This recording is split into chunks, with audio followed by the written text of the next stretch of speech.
Всем привет! Сегодня у нас будут страдания котика Арчика. Вот. Мы посмотрим на котов.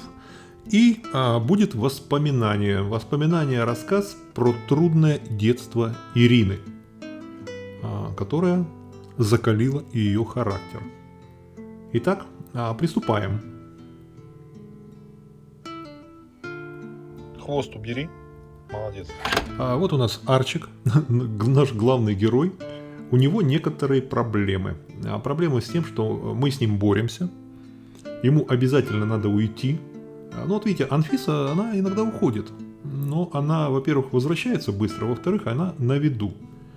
И в-третьих, она последнее время уходить перестала. Она поняла, вероятно, что нам это не нравится. И уже последнее время давно вот таких побегов с ее стороны не было. А Арчик ходит. Проблема в том, что у нас все еще сосед рыбак с его охотничьим псом. И мы, просто он сам говорил, что есть риск. Мы стараемся Арчика не пускать гулять. Потому что Арчик, в отличие от Анфисы, гуляет не на соседнем участке, вот так вышел и погулял, а он уходит блуждать. Уходит довольно далеко, и есть риск, что он, что с ним может случиться неприятность. Соответственно, мы ему портим жизнь этим, потому что он хочет свободы, хочет воли. Вот. Анфисочка пошла домой. Кот Вилли вышел заодно. Раз уж ворота открыты, пойду и я погуляю. Тоже такие прогулки кота Вилли. Это вот этот участок и следующий, там живет белый кот. Он доходит до белых котов там. У них там общение, сидят друг на друга пялятся. Вот. После этого Вилли спокойно приходит и у ворот ждет, когда его пустят. То есть Вилли с Анфисой, они такие.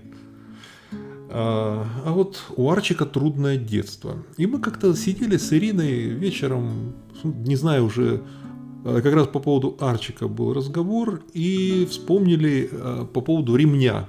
Вот. Во времена нашего детства детей били ремнем. Это было как-то достаточно распространено, и в этом не было ничего необычного.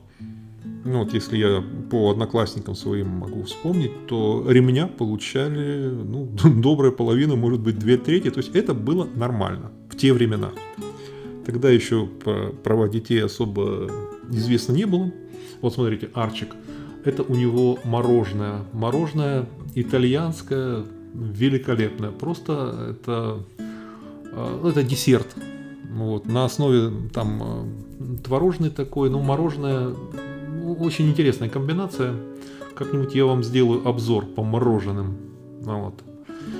Итак, детей тогда пороли ремнем.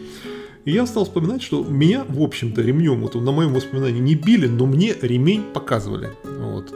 Отец, помню, в раннем детстве мне говорил, что я тебя сейчас возьму и ремнем перетяну. Причем как били детей ремнем. Голову зажимали между ног, наклоняли голову между ног, и по заднице, работали. А Ирина вспомнила, что ее ремнем били регулярно. Она говорит, я была вредный ребенок. Она самокритично такая, я, говорит, была вредный ребенок, и мне ремнем доставалось довольно часто. И потом ее бить в какой-то момент перестали. Перестали почему? Говорит, я, когда пороли, то положено было там плакать, орать, там что-то А я, говорит, взяла, стиснула зубы в кулак и молча. Меня отлупили, а я молчала. Они, родители, были в некотором удивлении. А потом они еще раз проделали, а Ирина говорит, а я просто молчу и все, и ни звука. И просто такая в себе коплю все это. После чего ее пороть перестали. Поняли, что это перестало действовать. Это сюжет для книги «Как закалялась сталь». Это покруче будет, чем там локомотивы строить и железные дороги прокладывать. Так что Такие вещи были. Вы, пожалуйста, поделитесь. Вы сейчас детишек своих как ремнем-то воспитываете? Или уже нет? Или уже перешли, там сказать, целиком на убеждения? И как это было в вашем детстве? Доставалось ли вам от родителей? Вообще, у нас наказания были в школе. Ну, то, что там в угол поставить вот, к доске. У нас были массовые наказания, там на уроке пения там заставляли, ну иногда полкласса стояло и заставляли петь. Шел в степи отряд кавалеристов, ну все стояли. Ставили на колени, было такое, ставили на колени, вот, ну на горох, дореволюционный был, а потом горох как-то не очень, как бы, а просто вот в углу стоять на коленях заставляли. А такое тоже было у нас, вот одноклассники говорят, было такое, причем отвернуться надо было смотреть в угол и вот так стоять. А вообще, мне пытались объяснять. Мне, в принципе, да, со мной разговаривали, мне объясняли, но я и особо таким каким-то проблемным ребенком не был. Вот каких-то проблем больших, гигантских родителям я не доставлял. Я один раз ушел из дома, было такое. Я дошел до следующей улицы, ну, метров 200 или 300 я прошел. Потом купил бублик. Бублик съел, бублик с маком был, я помню, съел и решил, что все, я достаточно их наказал. А до этого я один раз уходил из детского сада, тоже, потому что мне захотелось домой. Но меня засекли, бабушка засекла меня из окна, что я и вхожу во двор. Вот. И когда я поднялся домой, вот, по телефону позвонили, бабушка говорит, возьми трубку, тебе из милиции звонят. И я слушаю, и голосом мамы. Я говорю, мама, какая мама? Это из милиции. И вот сказали, что вот из милиции, что меня, типа вот, мне будет, если я так буду поступать, то ужас какой-то мне будет. Но во мне боролись такая, я вот голос вроде мамы, но это милиция, и вот что-то такое было. Из времен детства. В пионерлагере нас как-то наказывали, нас ночью вывели группу, мы там зубной пастой мазались, что-то хулиганили, нас построили колонны, вывели и в бассейне заставили, всех окунули в бассейн, вот, окунули всех, а потом заставили стоять не вот мокрыми и просто стоять ночью. Вот мы ночью возле воды стояли, а в Казахстане по ночам там, ну, 16-17 градусов, даже летом. И вот мы мокрые стояли, вот это было такое тоже своеобразное наказание. Вот. А так каких-то особых над собой таких мер воздействия я не припоминаю. Финансово меня тоже как-то не наказывали, ну, особо и денег-то не было. Но каких-то вот таких мер, что я тебе что-то не куплю за то, что ты что-то там сделал, такого тоже не припоминаю. Но опять же, я не очень показательный, так сказать, в этом плане. Я действительно родителям особых проблем не доставлял. Учился хорошо, уроки делал, как-то увлечения были. Когда ходил в радиокружок, паял, ходил в секцию баскетбола, там занимался, с компаниями по улице не шлялся. Ну, как-то такой скучный ребенок был. Вот, как раз родителям головной боли не доставлял. Опять же обращаюсь к вам, вспомните, пожалуйста, что было в вашем детстве, вот помимо родителей, как вас наказывала школа или как-то вот другие общественные организации, то есть с чем вы сталкивались, какие методы воспитательной работы к вам применялись.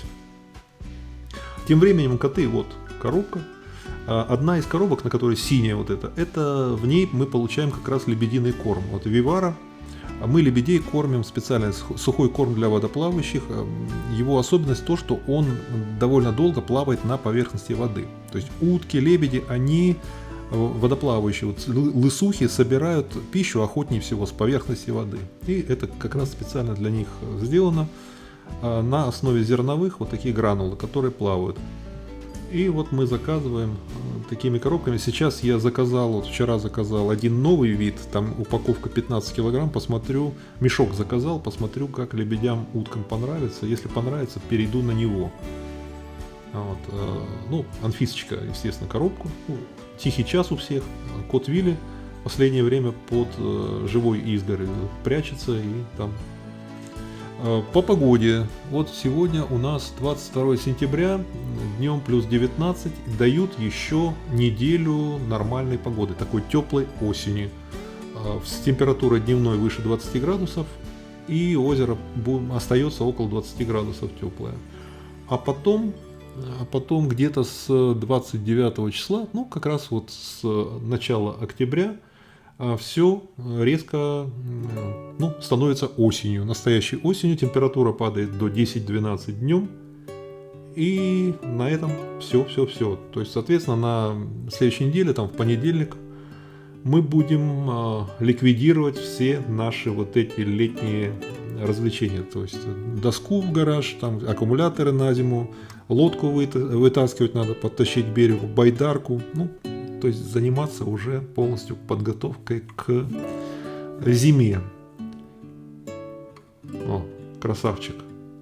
Вот, а с Арчиком гуляем вместе. У меня будет ролик вот прогулки с котом Арчиком. На самом деле доставляет огромное удовольствие. На этом все. Пишите комментарии, подписывайтесь на канал, включайте уведомления, поставьте лайк, если понравилось. И пока-пока.